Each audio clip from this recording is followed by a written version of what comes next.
The following is an excerpt from the book Journey to Ixtlan by Carlos Castaneda, where Don Juan is instructing Carlos to stop the world by teaching him about not doing.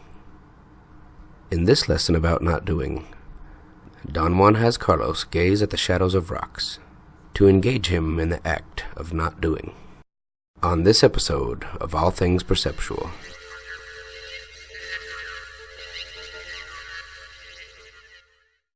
"Look at the shadow of that boulder," he said.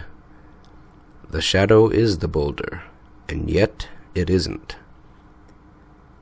To observe the boulder in order to know what the boulder is doing, but to observe its shadow is not doing. Shadows are like doors, the doors of not doing. A man of knowledge, for example, can tell the innermost feelings of men by watching their shadows." "Is there movement in them?" I asked. "You may say that there is movement in them, or you may say that the lines of the world are shown in them, or you may say that feelings come from them." "But how could feelings come out of shadows, Don Juan?" "To believe that shadows are just shadows is doing," he explained. "That belief is somehow stupid. Think about it this way. There is so much more to everything in the world that obviously there must be more to shadows too. After all, what makes them shadows is merely our doing." There was a long silence. I did not know what else to say. "The end of the day is approaching," Don Juan said, looking at the sky. "You have to use this brilliant sunlight to perform one last exercise." He led me to a place where there were two peaks the size of a man standing parallel to each other, about 4 or 5 feet apart. Don Juan stopped 10 yards away from them, facing the west. He marked a spot for me to stand on and told me to look at the shadows of the peaks.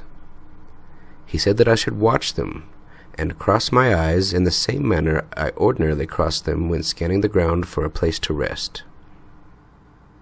He clarified his directions by saying that when searching for a place to rest, one had to look without focusing, but in observing shadows, one had to cross the eyes and yet keep a sharp image in focus. The idea was to let one shadow be superimposed on the other by crossing the eyes. He explained that through that process one could ascertain a certain feeling which emanated from the shadows. I commented on his vagueness, but he maintained that there really was no way of describing what he meant. My attempt to carry out the exercise was futile. I struggled until I got a headache.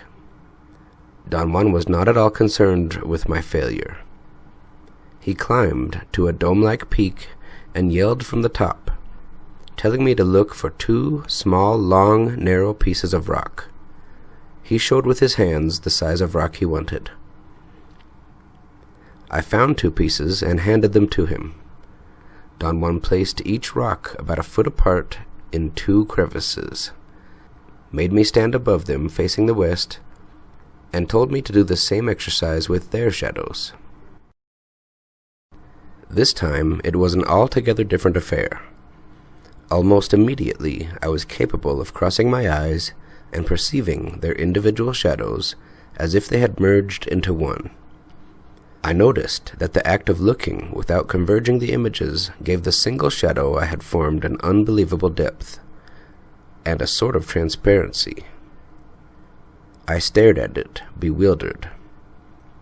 Every hole in the rock on the area where my eyes were focused was neatly discernible, and the composite shadow, which was superimposed on them, was like a film of indescribable transparency.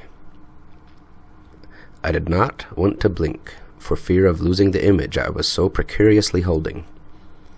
Finally, my sore eyes forced me to blink, but I did not lose the view of the detail at all. In fact, by remoistening my cornea, the image became even clearer.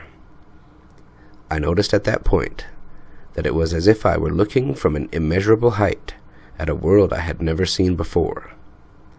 I also noticed that I could scan the surroundings of the shadow without losing focus of my visual perception.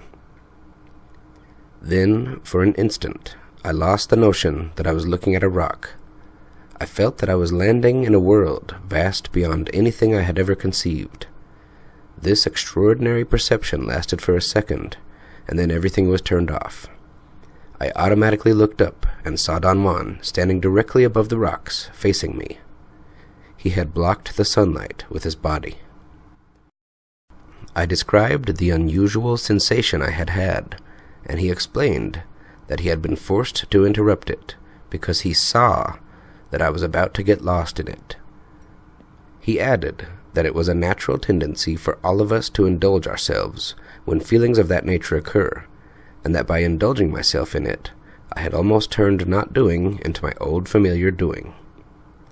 He said that what I should have done was to maintain the view without succumbing to it, because in a way doing was a manner of succumbing. End of passage. Have you had any success with shadow gazing? Please let me know in the comments section below. And if this is your first time here, I would be honored to have you as a subscriber on YouTube, where you can get more videos about opening your perception to new arenas for exploration.